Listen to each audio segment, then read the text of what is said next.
नमो अरहन्ताणं नमो सिद्धाणं नमो आयरीयाणं नमो अध्यायाणं नमो लोये सव्यसाहुणम् अरहंत सिद्ध साहू तिद्यं जिणधम वयण पडिमाहु जिण निलयाय दिराय नवदेवादिन्तु मे बोहि मंगलम भगवान वीरो मंगलम गौतमो गणी मंगलम कुंद कुंदाद्यो जैन धर्मोस्तु मंगलम सर्वमंगल मांगल्यम सर्वकल्याणकारकम प्रधानम सर्वधर्माणां जैनम जयतु शासनम जैनम जयतु शासनम।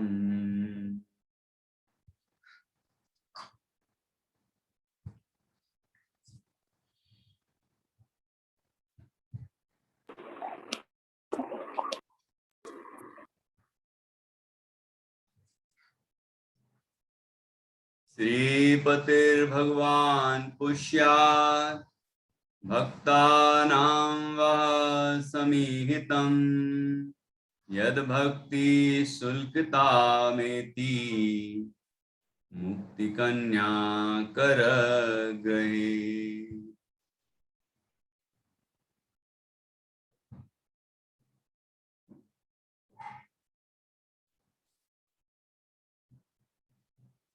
आचार्य श्री वादीव सेन द्वारा रचित यह छत्र चूड़ामणि अपर नाम जीवनधर चरित्र है। इसका 11वां लंब चल रहा है और वह अंतिम चरणों में है। यह 11वां लंब इस ग्रंथ का अंतिम अध्याय है। जीवनधर कुमार को सर्व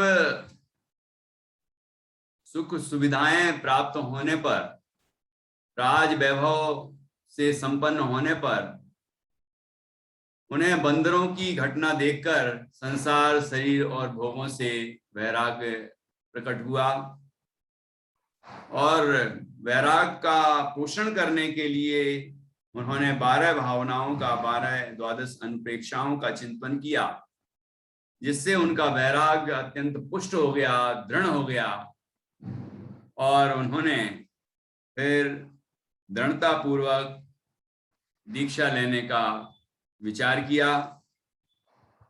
तो अभी जीवनधर कुमार का वैराग्य अत्यंत दृढ़ हो गया है। अब वो क्या क्या करेंगे, ये बात भी यहाँ पढ़ने योग्य है। अभी जीवनधर कुमार 12 भावनाओं का चिंतन करने से दृढ़ वैराग्य पूर्वक क्या करने वाले हैं, कहाँ जाएंगे, ये और किस तरह विधि पूर्वक वो दीक्षा लेंगे, ये सारी चर्चा यहाँ पर क्रमशः आने वाली है। और ऐसा ही जरूरी नहीं है कि वैराग आया तो जब तुरंत दीक्षा ले ली। उसकी विधि होती है। विधि पूर्वक कार्य करने वाले जो महापुरुष होते हैं वो निश्चित रूप से अभ्युदय मोक्ष की प्राप्ति करते हैं। और यदि वो विधि पूरी ना की जाए तो कहीं ना कहीं संभावना गड़बड़ी की भी हो सकती है, कोई विघ्न बाधाओं की भी हो सकती है, मतलब शल्य बनी रह सकती है। इसलिए महापुरुष विधि पूर्वक ही कार्य करते हैं, ये बात भी यहाँ पर आई है। और वो बात अलग है कि कभी विशिष्ट परिस्थितियां बनती हैं और पूरी विधि का अवसर नहीं होता है। मतलब जो कि ये जो अभी यहाँ पर बताने वाले हैं कि इस तरह अपने पुत्र को राज्य दें और उसके बाद दीक्षा लें। तो वो सारा सारा कुछ सामान्य रूप से तो सभी महापुरुषों में देखा जाता है। कभी कोई विशेष परिस्थिति बनती है, वहीं वैराग हुआ, वहीं दीक्षा ली और आत्म साधना करने लगे, तो ऐसी भी परिस्थितियां बनती हैं। तो वो विशिष्ट घटनाएं होती हैं। बाकी सामान्य नियम तो इस तरह से होता है कि ऐसी विधि पूर्वक ही महापुरुष कार्य किया करते हैं। तो वही विधि यहाँ पर बताई है। देखिए 11वां लंब है, 81 नंबर का श्लोक है, और इसमें हम अब चर्चा को आगे बढ़ाते हैं। सभी ध्यान पूर्वक सुनेंगे।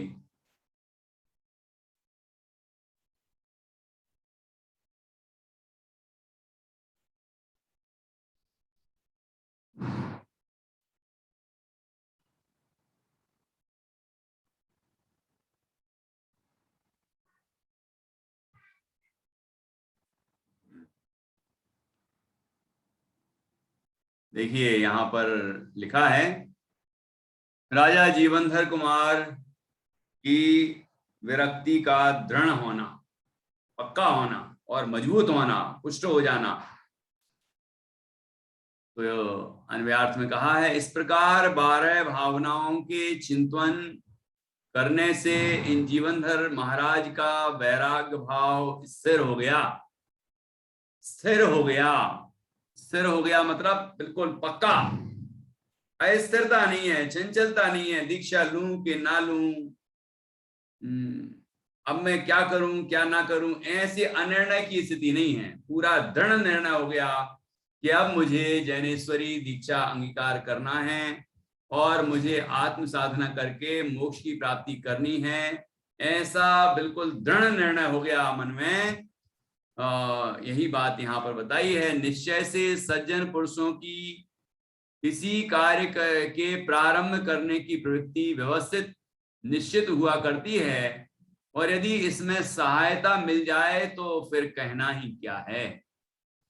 क्या कह रहे हैं देखो, कि सज्जन पुरुषों की किसी कार्य के प्रारंभ करने की प्रवृत्ति निश्चित व्यवस्थित होती है, ठीक है, और इसमें कारण सहायता मिल जाए तो फिर कहना ही क्या। तो सहायता क्या है, ये 12 भावनाएं उसमें सहायक हैं, ठीक है, ये सहायक हैं। ये अब वैराग्य पुष्ट हो, वैराग्य उत्पन्न हुआ, उत्पन्न तो हो ही गया है, अब दीक्षा ले सकते हैं तुरंत, लेकिन 12 भावना के चिंतन से और दृढ़ हो जाता है। फिर अभी आगे क्या करने वाले हैं उससे और दृढ़ता मिलती है, और फिर पूरा पक्का होने के बाद फिर दीक्षा लेते हैं, ठीक है। तो यदि इसमें सहायता मिल जाए तो फिर कहना ही क्या। तो वो सहायता किस किस तरह से मिली, एक तो 12 भावनाओं के चिंतन से मिली, और भी अनेक अभी आने वाले हैं विषय, तो वो भी सब वो वैराग को और स्थिर करने वाले, पुष्ट करने वाले, और दीक्षा को दृढ़ करने वाले, और मोक्ष मार्ग को दृढ़ करने वाले हैं, जिससे कि मोक्ष प्राप्ति में कोई बाधा की संभावना नहीं रहेगी। तो यहाँ पर लिखा है कि जो महापुरुष होते हैं, सज्जन पुरुष होते हैं, उनके कोई भी कार्य को करने की एक व्यवस्थित रीति होती है, वही व्यवस्थित रीति यहाँ पर बताई है। वैराग हुआ तो उसको और पुष्ट करने के लिए, स्थिर करने के लिए 12 भावनाओं का, 12 अनुपेक्षाओं का चिंतन किया, ठीक है ना। ऐसा नहीं होता कि अब वैराग हुआ और दीक्षा ले ली तुरंत, और पूरी विधि को नहीं अपनाया, वैराग को पुष्ट नहीं किया, तो फिर क्या होगा कि फिर दीक्षा लेने के बाद फिर से वो उसके मन में राग उत्पन्न हो गया, तो दीक्षा छोड़ के क्या फिर से राजा बन जाएंगे, हैं? तो इसलिए पूरी विधि से हो कार्य तो संभावनाएं कोई भी विपरीत नहीं बनती हैं, इसलिए विधि पूर्वक ही सज्जन पुरुष कार्य किया करते हैं। तो यहाँ लिखा, निश्चय से सज्जन पुरुषों की किसी कार्य के प्रारंभ करने की प्रवृत्ति व्यवस्थित हुआ करती है, ठीक है। तो उसी व्यवस्थित विधि का प्रयोग किया गया है। देखो जैसे महापुरुष हैं, अब उनको वैराग हो गया तो दीक्षा ले लें, तो फिर वो वापस घर क्यों आते हैं, वापस आके अपने पुत्र को राज्य क्यों देते हैं, हैं? दीक्षा, वैराग हो गया, दीक्षा ले लो, कि नहीं कि होए निशल्य, निशल्य हो जाते हैं। अपने पुत्र को राज्य दे दिया या जिसको भी जो योग्य है उसको राज्य सौंप दिया तो राज्य की तरफ से भी निश्चिंत हो गए। विधि तो यही है कि राज्य भी दे, माता पिता से भी अनुमति ले, परिवारजन से भी अनुमति ले, मतलब उनको भी कह के जाए, सूचना दे के जाए कि हम जा रहे हैं। ठीक है, तो इस तरह से जब विधि पूर्वक कार्य होता है तो कहीं भी कोई संभावनाएं विकार उत्पन्न होने की नहीं होती हैं। इसलिए सज्जन पुरुष वो अपना कार्य विधि पूर्वक ही करते हैं, व्यवस्थित रीति से करते हैं। ये बात यहाँ शिक्षा में बताई गई है। तो देखिए और क्या कहा आगे, ये सरलार्थ में इसी को फिर से पढ़ते हैं। पूर्वोक्त प्रकार से 12 भावनाओं का पुनः पुनः चिंतन मनन करने के कारण महान चिंतक राजा जीवनधर कुमार का वैराग्य अत्यंत पुष्ट हो गया, क्योंकि महापुरुष अपने स्वीकृत कार्य में सदैव अत्यंत दृढ़ रहते हैं और कोई सहायक मिलता है तो उनकी दृढ़ता और भी परिपक्व हो जाती है। विशेषार्थ, राजा जीवनधर कुमार को बंदरों की घटना ने तो आंदोलित किया ही था, उसके निमित्त से वैराग्य तो अंकुरित हुआ ही था, फिर भी 12 अनुप्रेक्षाओं के पुनः पुनः अनुचिंतन से उनके वैराग्य परिणामों को और भी बल मिल गया। ठीक है, जानना समझ में आ रहा है? नित्या, मैत्री, बहुत अच्छा। और सभी परिवार के लोग भी तो बैठे होंगे ना अगल बगल में? बिल्कुल बिल्कुल। अब देखो आगे क्या कहते हैं। राजा जीवनधर कुमार की वैराग्य में वृद्धि। फिर संसार के विषयों से विरक्त राजा जीवनधर कुमार ने अपने राज्य को और सब पदार्थों को तृण के समान भी नहीं समझा। निश्चय से हाथ में रखे हुए अमृत के होने पर भी कौन बुद्धिमान पुरुष कड़वी वस्तु के सेवन करने में तत्पर होगा? अर्थात कोई भी नहीं। क्या कहा? फिर संसार के विषयों से विरक्त राजा जीवनधर कुमार ने अपने राज्य को, दो बातें बताई, अपने राज्य को और सब पदार्थों को तृण के समान भी नहीं समझा। तृण मतलब तिनका, घास देखा होगा, तिनका देखा होगा, छोटा सा टुकड़ा, ठीक है, उसको भी कहते हैं जीर्ण तृण के समान। और यहां तो लिख रहे हैं जीर्ण तृण, उस तृण के समान भी नहीं समझा, मतलब उससे भी तुच्छ। तिनका और घास तो कदाचित वो किसी कारण काम में आ भी जाए गाय भैंस के खाने में, लेकिन वो उससे भी तुच्छ समझा। मतलब राज्य को, जिस राज्य को उन्होंने इतने परिश्रम से पाया, उस राज्य को उन्होंने तृण के समान भी नहीं समझा, सोचो। और सब पदार्थ, राज्य के अलावा जितने भी पदार्थ थे, धन संपदा वैभव, जो भी परमाणु मात्र भी है, शरीर को भी, कर्मों को भी, किसी भी पदार्थ को उन्होंने तृण के समान भी नहीं समझा, उससे भी तुच्छ समझा। मतलब सब पर हैं, किसी में सुख नहीं है, कोई अपना नहीं है। मैं तो एक शुद्ध चैतन्य आत्मा हूं, परिपूर्ण हूं, मेरे अंदर कोई कमी है ही नहीं कि जिससे राज्य से वो पूर्ति हो जाए, इंद्रिय के विषयों से पूर्ति हो जाए, कि कोई कमी हमारे अंदर है ही नहीं। मैं तो अपने अंदर भरपूर पूरा तत्व हूं, कोई कमी मेरे अंदर नहीं है। ऐसा अपने आत्मा को उन्होंने पूरा अनुभव किया और पूर्णता को पाने के लिए, पर्याय में भी पूर्णता प्रकट हो, सिद्ध अवस्था प्रकट हो, इसके लिए उन्होंने ये आगे दीक्षा लेने का विचार किया। उसकी चर्चा यहाँ आने वाली है। देखो कितनी सुंदर चर्चा है। क्या कहा यहाँ नीति में? निश्चय से हाथ में रखे हुए अमृत के होने पर भी कौन बुद्धिमान पुरुष कड़वी वस्तु के सेवन करने में तत्पर होगा? प्रश्न है ये। जानने तुम बताना कि तुम्हारे हाथ में अमृत रखा है, अमृत, अमृत जानते हो? अमृत, अमृत वैसे तो देवताओं के कंठ कंठ में रहता है, वो झड़ जाता है अंदर, उनकी भूख वगैरह मिट जाती है ना। तो ऐसा अमृत होता है एक। और अमृत अब कदाचित अमृत हमें मिल जाए और वही हाथ में रखा है कि लो पी लो, है ना, ऐसा हाथ में रखा है। तो जब अमृत अत्यंत स्वादिष्ट और जो शरीर को बिल्कुल पूरी तरह से स्वस्थ करने वाला है, बल्कि ऐसा कहते हैं कि उसके शरीर को फिर कुछ हो ही नहीं सकता, इस तरह का पदार्थ जो अमृत होता है वो प्राप्त हो जाए, तो क्या कड़वी वस्तु के सेवन करने के लिए कोई तत्पर होगा? कोई कड़वी चीज है वो खाने के लिए कोई तत्पर होगा कि नहीं नहीं नहीं, मैं ये अमृत थोड़ी पीऊंगा, मैं तो कड़वी चीज पीऊंगा? ऐसा सोचेगा कोई? है जैसे कि टोडरमल जी पंडित जी ने लिखा है कि कोड़ी को अमृत पान कराया जाए, दरिद्री को चिंतामणि रत्न की प्राप्ति कराई जाए, ठीक है, लो मांग लो तुम्हें क्या मांगना है, इस तरह, और वो ना करे तो उसके अभाग की महिमा तो हमसे नहीं हो सकती। ऐसे यहां कि हमारे हाथ में अमृत रखा है और हम उसे छोड़ के कड़वी कोई वस्तु है उसको चखने की कोशिश करेंगे, उसको खाने का प्रयास करेंगे क्या? कि नहीं नहीं नहीं, बिल्कुल नहीं करेंगे। और ये बच्चे तो बिल्कुल नहीं कर सकते, उन्हें मिष्ठान्न मिल रहा हो तो मिष्ठान्न नहीं खाएंगे, वो कड़वी कोई चीज नहीं खाएंगे।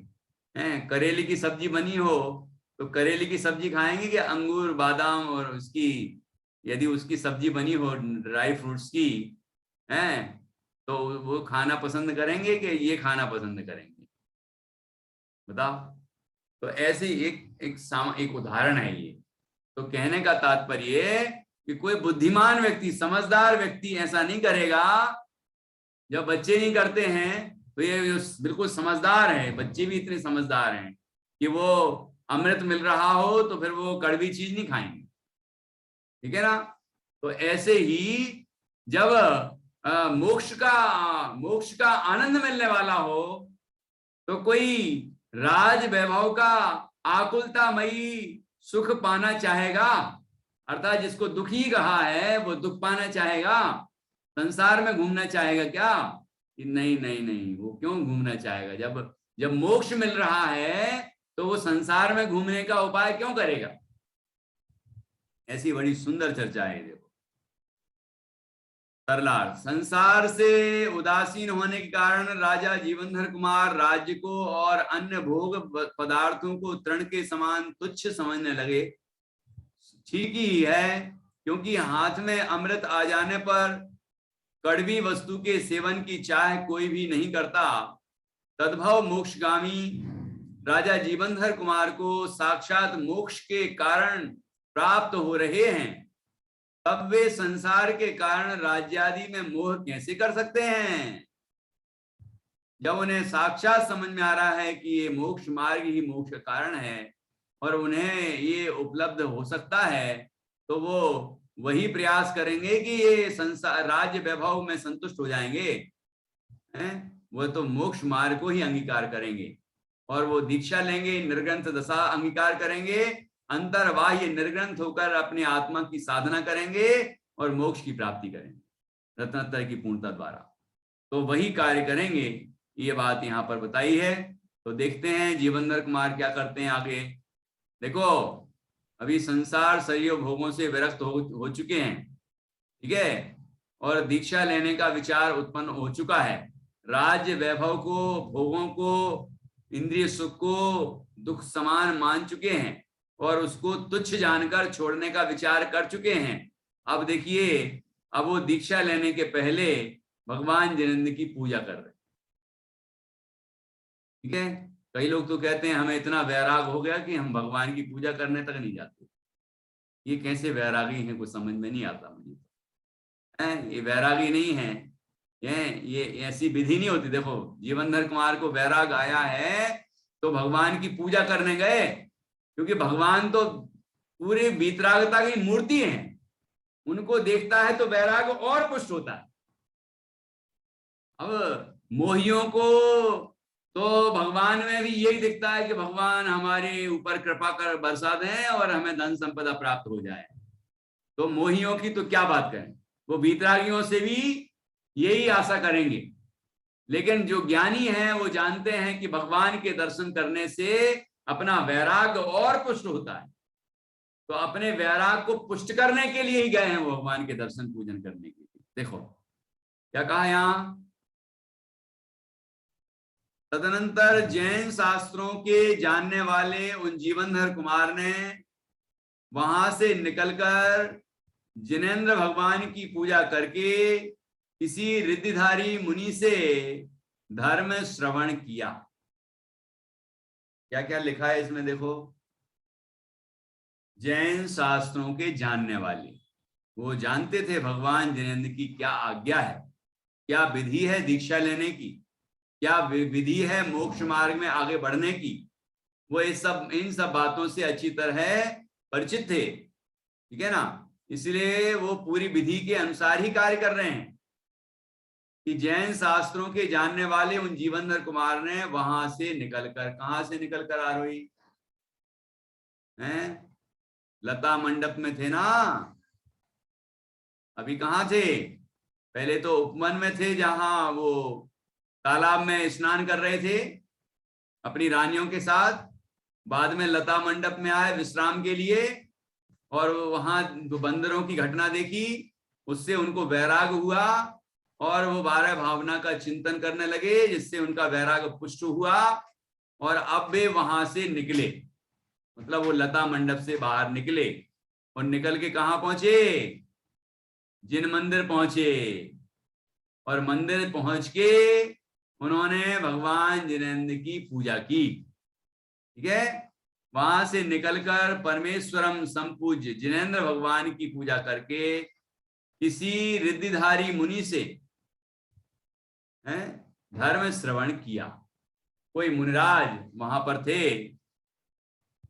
और मंदिर जब पूजन करने गए, जीवनधर कुमार पूजन संपन्न हुई तो वहां पर कोई रिद्धिधारी मुनिराज जो कि अवध ज्ञान से भी संपन्न थे, ऐसे मुनिराज के उन्होंने दर्शन किए और उनसे धर्म श्रवण किया।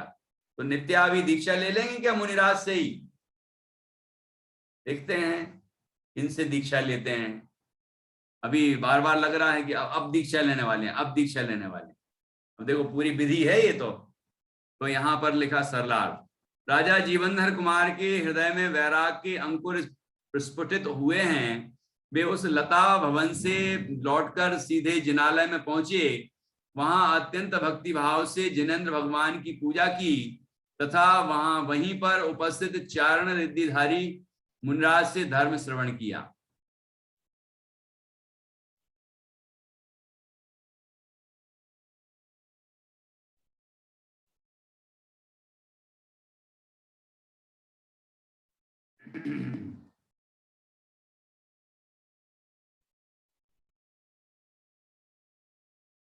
देखो यहाँ विशेषार्थ में क्या लिखा है, राजा जीवनधर कुमार ने जिनेंद्र भगवंतों की भक्ति भाव से पूजा अर्चना की।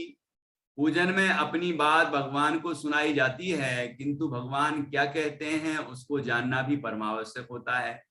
जिनकी पूजा की जाती है उनके संदेश को सुनना ही धर्म श्रवण है।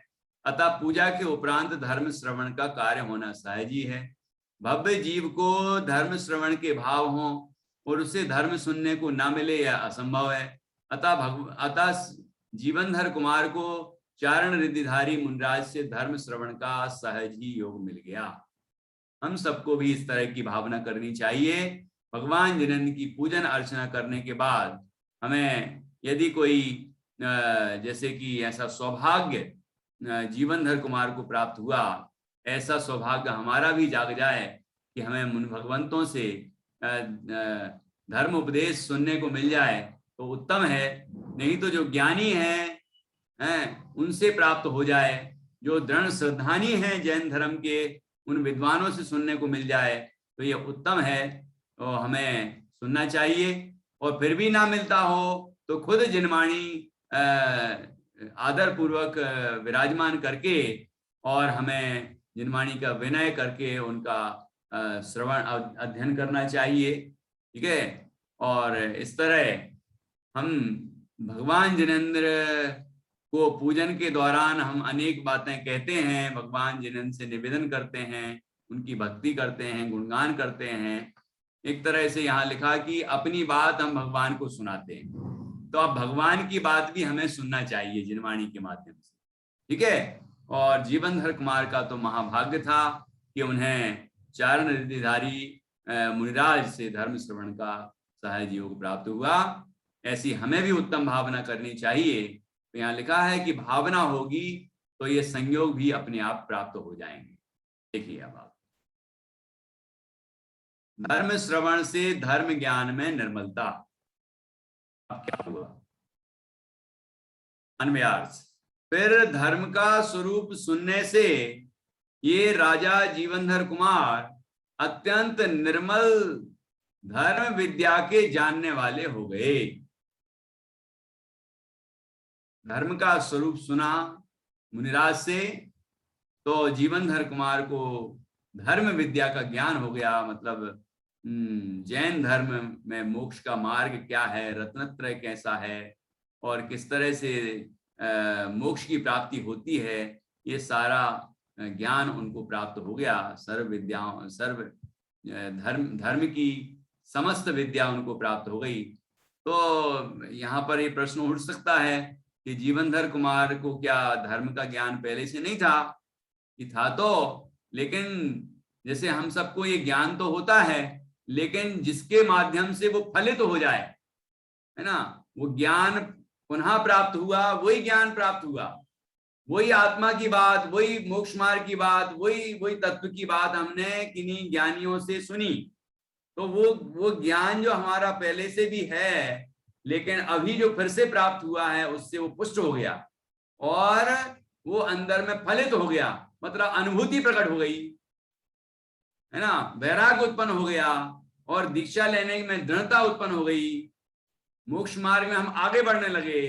तो इसी को तो यहाँ कहते हैं कि धर्म विद्या के जानने वाले हो। हम सोचते हैं कि हम तो सब सारे धर्म की विद्या को जानते हैं, लेकिन ऐसे जानने को जानना नहीं कहते, वो प्रयोग में आए तो उसको ही जानना कहते हैं। तो उस प्रयोग सहित उन्हें इस धर्म का ज्ञान हुआ। निश्चय से जिस प्रकार रत्नों की किरणें रत्न को शान पर रखने वाले चतुर मनुष्य की चमक लाने की चतुराई से अत्यंत उज्जवल हो जाती है, उसी प्रकार जीवनधर कुमार का धर्म का स्वरूप सुनने से और अधिक तत्वज्ञता हो गए। ठीक है, जीवनधर कुमार और अधिक तत्वज्ञाता हो गए। तो देखो क्या लिखा यहाँ, निश्चय से जिस प्रकार रत्नों की किरणें, रत्न तो समझते हैं ना, रत्नों की किरणें रत्न को शान पर रखने वाले चतुर मनुष्य की चमक लाने की चतुराई से अत्यंत उज्जवल हो जाती है। ये शान क्या होता है? शान ये रत्न को चमकाने का वो एक उपकरण है ना। जैसे कि सोने को पहचानने का और उसको निखारने का उपकरण होता है, पहचानने का उपकरण होता है ना। जैसे स्वर्ण पाषाण, मतलब जो खदान में से सोना निकाला जो अनेक दूसरी धातुओं से मिला रहता है, उसको हम कसौटी पर कसते हैं, कसौटी बोलते हैं उसको, सोना घिसते हैं उसके ऊपर, तो सोना पता चल जाता है कितना कैरेट का है, मतलब कितना टंच वाला है, कितना प्योर है इसके अंदर सोना, ये सुनार को समझ में आ जाता है। तो जैसे कि सोने को कसौटी पर कसा जाता है, ऐसे रत्न को शान पर कसा जाता है। उससे परख होती है रत्न की, कि रत्न कितना बहुमूल्य है ना, और उसकी चमक भी उत्पन्न हो जाती है। लिखा ना, रत्न को शान पर रखने वाले चतुर मनुष्य की चमक लाने की चतुराई से, कि उसमें रत्न को उससे तराशता है, घिसता है, तो वो रत्न और भी चमकदार हो जाता है। तो उसका वो यंत्र या उसका एक उपकरण है शान, ठीक है ना। उससे वह रत्न अत्यंत चमकदार हो जाता है और अत्यंत उज्जवल हो जाता है। उसी प्रकार जीवनधर कुमार धर्म का स्वरूप सुनने से और अधिक तत्व ज्ञाता हो गए। ठीक है, तो तत्व ज्ञाता तो थे ही, लेकिन और अधिक तत्व ज्ञाता हो गए और वो तत्व ज्ञान फलित हो गया उनके अंदर, उससे उनको आनंद प्राप्त हो गया, है ना, उनके ज्ञान और वैराग्य की वृद्धि हो गई। इस तरह मुनिराज से ज्ञान प्राप्त हुआ। सरलार्थ, चारण रिद्धिधारी मुनिराज से राजा जीवनधर कुमार को धर्म श्रवण का स्वर्ण अवसर प्राप्त हुआ। वे जैन धर्म के ज्ञाता तो थे ही, मुनिराज से धर्म श्रवण कर उनका धर्म ज्ञान अत्यंत निर्मल हो गया, क्योंकि स्वभाव से चमकदार रत्न को कोई चतुर जौहरी शान पर चढ़ाकर उसे और घिसेगा तो उसकी चमक में और अभिवृद्धि ही होगी। समझ में आ रहा है जान्या? क्या कर रही हूं, क्या लिख रही हूं? इस तरह जीवनधर कुमार को और अधिक ज्ञान की प्राप्ति हुई। देखो यहां पर एक शब्द आया, धर्म ज्ञान अत्यंत निर्मल हो गया। राजा श्रेणिक जब विपुलाचल पर भगवान महावीर स्वामी का समोषण लगता था तो प्रतिदिन सुबह उठ के और नित्य कर्म से निवृत्त होकर और जल्दी से भगवान जिनेंद्र के दर्शन और उनकी दिव्य ध्वनि सुनने के लिए जाते थे। तो हर दिन जाते थे। तो समझ लीजिए एक दिन वो तैयार हुए और जाने को तत्पर हुए तो उनके पुत्र ने पूछा कि पिताजी, हर दिन तो आप जाते हो भगवान के समोषण में दिव्य ध्वनि सुनने के लिए, और वही बात तो आज आई, वो बात तो कल आई थी, वही बात आ जाने वाली है, तो आप क्यों जाते हो? आपको तो सब ज्ञान हो गया है। उन्होंने आया कि नहीं आया?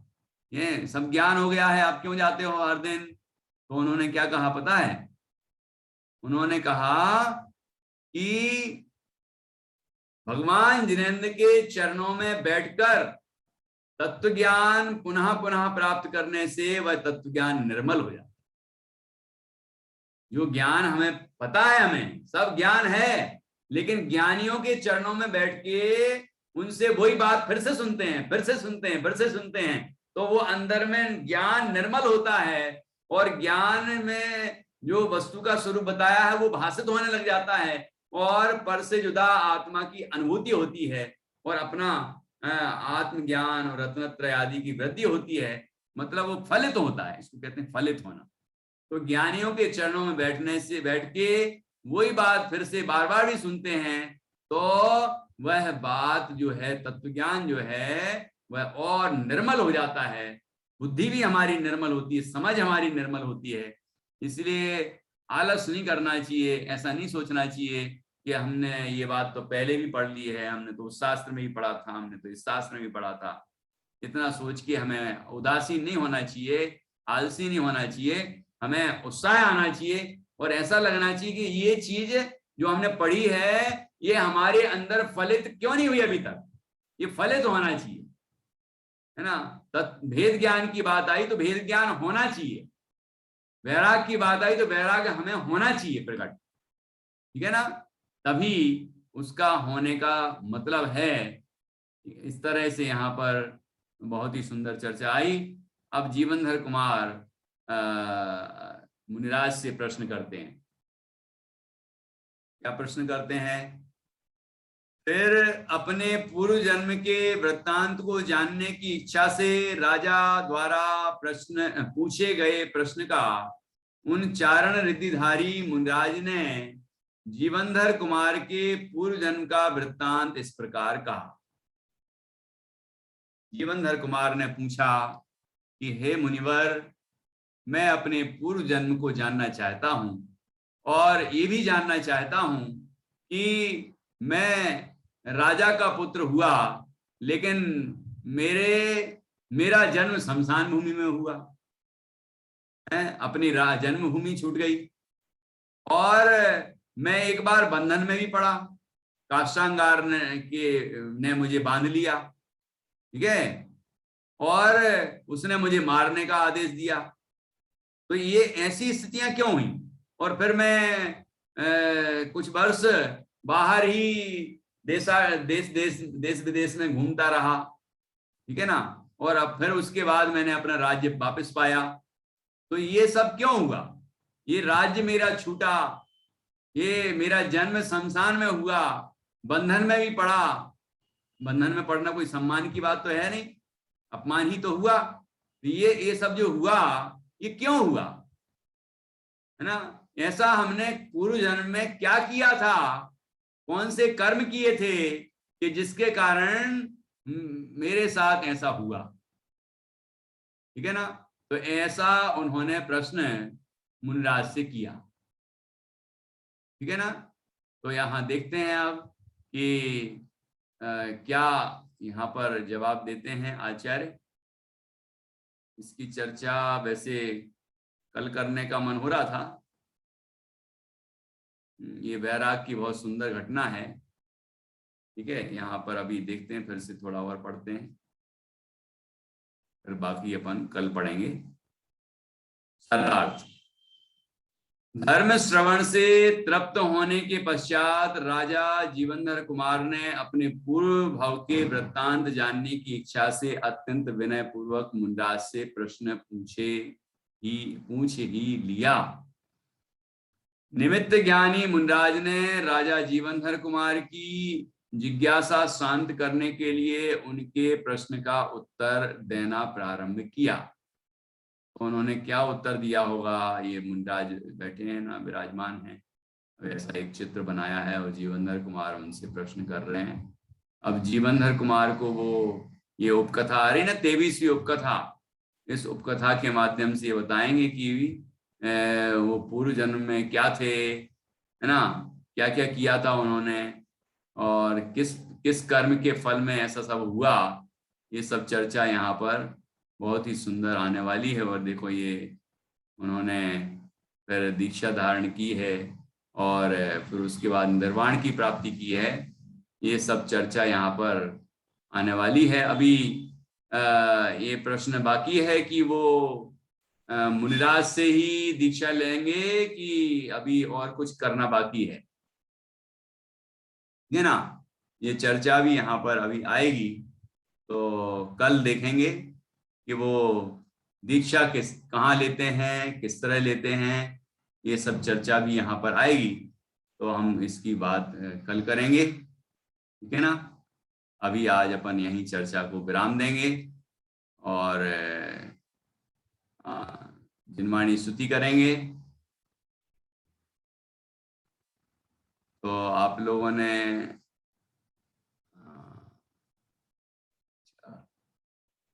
तो आप लोग ये शास्त्र के ही लिख रहे थे ना, जो पॉइंट आए होंगे, ये होमवर्क कर रहे थे। हाँ, क्योंकि वीडियो तो आप ही लोगों ने ऑन किया, बाकी लोग तो ऑफ करके बैठे, बार बार कहने पर भी कोई बात नहीं। चलो, तो आप लोग जिनवाणी स्तुति प्रस्तुत करो कल। बाकी हाँ हाँ, सिद्धि आर्य मतलब रश्मि, आप बंद कर सकती हैं, आपके यहाँ लाइट नहीं है। बाकी लोगों को बोल रहा था मैं। चलिए, जिनवाणी स्तुति प्रस्तुत।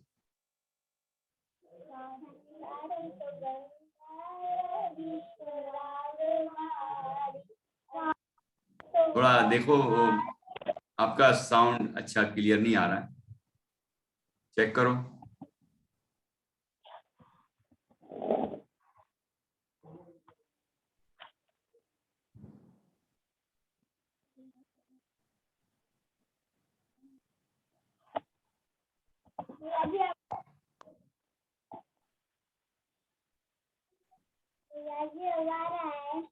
हाँ हाँ, बोलो बोलो।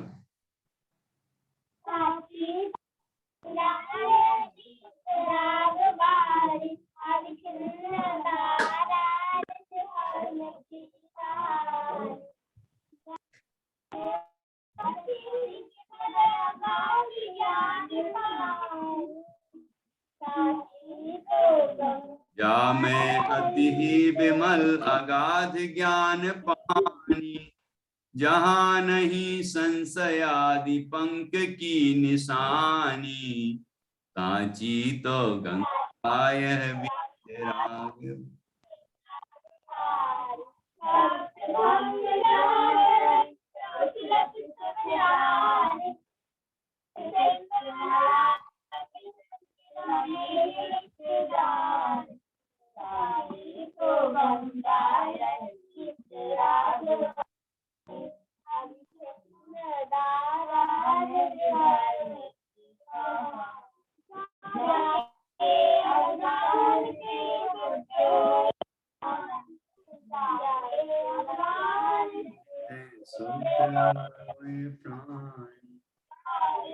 चंद निश्चय घट माही अप्रमाही